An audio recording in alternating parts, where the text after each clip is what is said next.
would you ever drive that? Fiat 500? Yeah. Am I being paid to? I mean, yes and no. Like, Well, depends. then yes and no. I mean, if somebody's going to say... But I'm saying, like, as a car, would you be seen alive in that? I mean... If somebody took a photo of you in that car, would you have serious regrets about it? I'm not a big Fiat fan in general, but if somebody gave me something to like race, sure, I'll race. I'll race a I'll race a Pinto. In fact, there was one time my buddy, back in high school, he knew that I wanted to get into racing.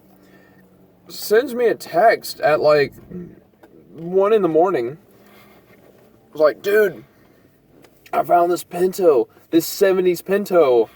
It's missing a door and it has a bunch of suspension damage, and then the frame's bent.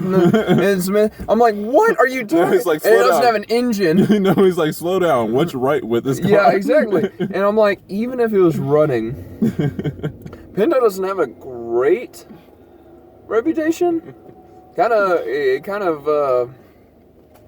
When I say that car was made well done, I mean like it burst into flames. It was cooked, well done. No, yeah, because it was the Pinto, right, that had the gas tank problem? Yeah. Ooh, that sounds good. The sound of my people. I thought that was the pretty sweet. BMW right there. I was like, what? Yeah, no. Similar model, but yeah, no. I'll be honest, dude, I do not know BMW models. I don't know European cars at all, honestly, because everything is 3 numbers and a letter. It's kind of hard. That is true. It's hard to keep track of. Oh, it's a 325i. Well, man, tell me, hey, talk about your car. You're having some car issues. Yeah, car issues. That's one way to put it. What's happening? So, go ahead and tell them about your car, and I mean, eat some chicken, and basically just. Well, like, what's the make and model? Okay, so it's a '99 BMW 528i. It's like, the 3 numbers, and then the letter. So there's that. No, I mean, it's basically just I have the worst luck with cars ever.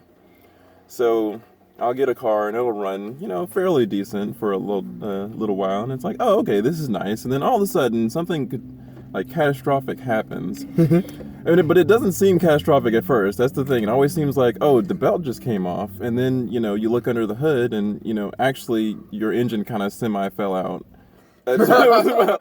So, oh my god, that ends up happening a lot.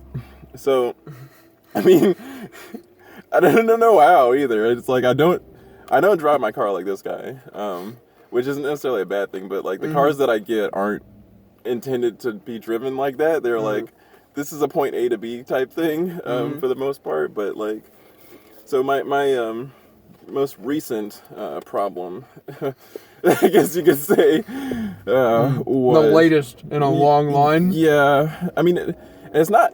I want to specify that it's not. I don't feel like it's me. That it is. Oh my god. No. So, basically, like, I was driving one day and. Like, I basically just heard what sounded like, the typical radiator leaking. There's a bunch of steam, and so I pulled over the side of the road and popped the hood, and, I can see where it's coming out. It's like a little small hose or whatever going to the radiator. So I'm like, oh, okay, well, I mean, this is bad, but, like, I can fix it. This is what we do as men. We see little problems and we try to fix them. So, yeah. So, I had to like work it back to the house. It was a raining day, so it really sucked. Oh man. No, it was pouring down like freaking cats and dogs that day. So, like I'm taking it like, a quarter mile at a time, but like not in a cool way. just not in the Vin Diesel way. No. It was more in the shit. Yeah. So it's like it was a quarter mile at a time, and it took like forever to get home. What should have been like a 40-minute drive ended up taking like 6 hours. So that was fun. So I get to the house, and just like, okay, so all we need to do is find a radiator to replace it. you know, it's not, I mean, it's an old car and it's worthless pretty much, so, but it's not that hard to, like, get the parts to replace it. I mean, they're fairly inexpensive. Yeah. So I get there and I you know, go on Amazon, just everyone's favorite shop, you know, because, like, I'm not gonna go out to try to, you know, search for parts in stores and shit. Yeah. So I order the part or whatever, and then I, like, take it up to the shop to try to get it fixed. And the guy's like, "Oh, okay, that'll be your firstborn." No, Dude, that's I was like, no, you know, it's like, no, it was my firstborn, but it was $1,200. So I'm like, okay, well, screw this. I'm just gonna do it myself. And so we start off doing it, and that's like a whole nother problem, because I don't know if you've ever worked on a German car, but they are purposely designed to piss you off. Like, no, like they're engineered to be impossible to work on. So, like, of course, you know, we have some tools, but not the right tool specifically. So the first day we'd try to work on it with my dad, and it took us like 4 hours to do, or no, I take that back. It took us 6 hours to do nothing. So we were like trying to figure out how we can, you know, just get the fan off. And turns out you need like a special tool for that, like a really special tool for it. So yeah, we spent the whole day doing that and breaking the car even more. So, you know, long story short, we got the tool to get it off, and we put that in there, fix it, so we think, and run it through and stuff, and it's like, oh, okay, it's nice, it's driving. But then, like, you know, the next day it heats up again, so we're like, okay, what's going on here?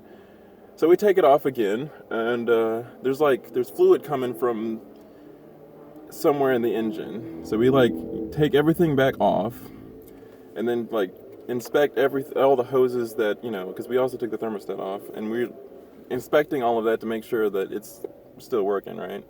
Or like it's not leaking. And so everything is fine.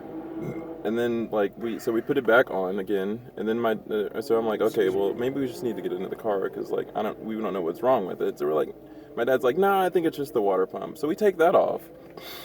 All right, the water pump was leaking, so we're like, okay, we got it this time. It's just the water pump. It's not that much, you know, let's just do it and get it over with. So we go and get, you know, to the store, get the water pump, put that on there, drive it around some more, and then the next day it's leaking still. Oh my God. So we're like, what's going on? So it turns out it was leaking from the engine block itself and the water pump. So we're like, okay, no, this is just, we're not doing this anymore. Like the car that I had before was a Honda, and it was a beautiful car. I loved it, but it didn't love me too much. Really? I'm kind of surprised. Usually Hondas are known for being very reliable. But I guess you got the off one. You got the problem child. Yeah, I don't know. I guess after 407,000 miles, Okay, that's what? Are you kidding me? What you're doing is you're yelling at an 80-year-old for not being able to run a triathlon. Okay, 400,000 miles. You have earned your keep.